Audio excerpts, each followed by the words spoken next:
Are men the problem? Let's talk about it. So I came across a comment on one of my videos the other day, and it said that even if my woman and I were both working full time, we were working all the time, I am not going to be helping around the house. That is the woman's job.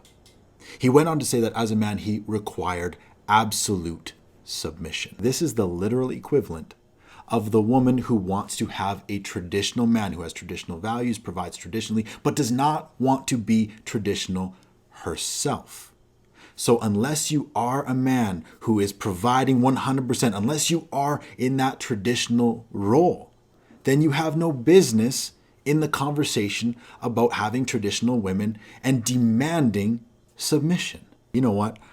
Sometimes I get tired of saying to each their own, because in this case, honestly, any man with this mindset, in my opinion, is a useless bellend. Men like this are entitled, lazy, and selfish. They are dictators. They are not leaders. They would make for a terrible partner for a woman and a terrible friend. This is not somebody that I would trust with my six. This is not somebody that I would believe would stand in the gap and step up for me. Thing is, to put it bluntly, you could probably follow the umbilical cord of men like this to find the source of where this is coming from, because they have not left the nipples of their mothers, and that is exactly what they are now looking for in their romantic relationships. There are far too many men in the world today who do not understand what leadership is. Leadership is servanthood and sacrifice. Not enough men have had the role models, and not enough men have built the skills, framework, and discipline to have what it takes. To be honest, a lot of women understand it even less.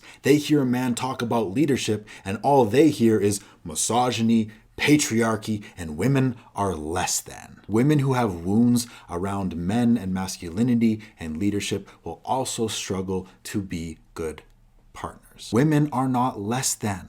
Women simply prefer 9 times out of 10 to sit in the passenger seat if they know the driver is confident, capable, and competent. Women are turned on by a man who knows how to lead. And that does not mean a dictatorship. It does not mean to make all the decisions for her. And it does not mean to bulldoze her as incompetent and incapable. It means to invite her on a journey together. Women are turned off by men who live on the fence, who can't make decisions, who revolve their entire world around her and suffocate her and need her to hold his hand as he crosses the street. Women do not want to become a man's mother. That is a one-way ticket to a sexless existence. But back to the men. Guys, if you want to be successful with women, you have to build leadership skills, period.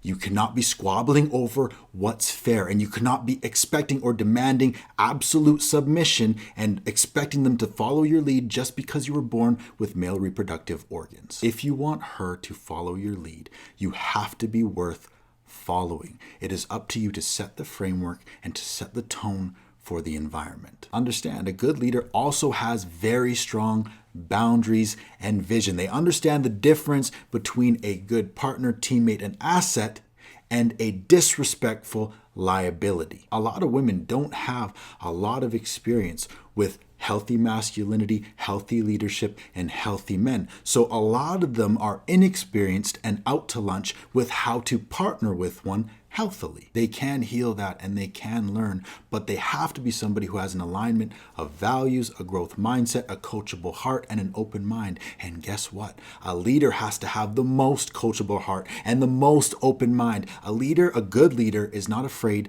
to ask for directions. In closing, let's get into a solution-focused mindset.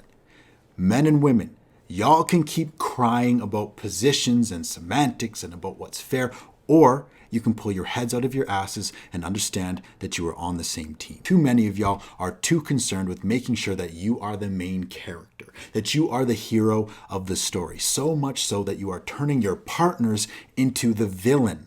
And this is natural because we as humans seek something to fight for or to fight against. And most people have not built the capacity to fight the battles within, so they are continuing to fight the battles in the external world around them. Stop making men your enemy. Men, please stop making women your enemy. Please understand that your real enemies are the things that are trying to separate you. Materialism, entitlement, insecurity, childhood wounds, control issues, poverty, physical health. Those are the things that you should be working to fight against together. If you can't simply do that, then you are not fit for a relationship at all. And if it were up to me, I'm getting to the point where I would have to have you pass a competence test in order to procreate, because society is sick and still I see no changes.